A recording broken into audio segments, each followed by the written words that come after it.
Start करते हैं अपना नेक्स्ट न्यूमेरिकल, जो कि हमारा न्यूमेरिकल नंबर 17 है। A coil of 10 turns and 35 centimetre square area is in a perpendicular magnetic field of 0.5 Tesla. The coil is pulled out of the field in 1 second. Find the induced EMF in the coil as it is pulled out of the field.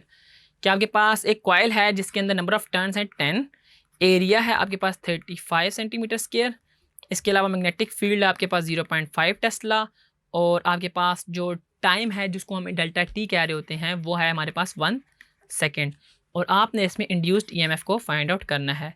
आपको induced EMF formula पता है कि ई जो होता है वो मेरे पास होता है N into delta five over delta T, और डेल्टा फाइव जो है वो मैं बी डॉट ए लिख रहा हूँगा, तो ये मेरे पास N dot B dot A divide by delta T हो जाएगा। कॉस जीरो ही होगा इसमें।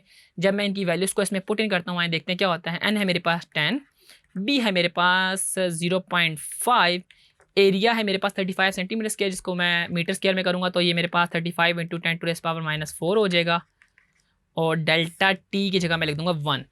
तो होगा क्या कि 10 multiply by 0.5 multiply by 35 multiply by 10⁻⁻⁴, तो हमारे पास आंसर आता है 0.0175 वोल्ट। तो यूँ आपने देखा कि हमने इजीली इंड्यूस्ड ईएमएफ निकाल लिया जब हमारे पास एन, बी, ए और टी की वैल्यू गिवन थी।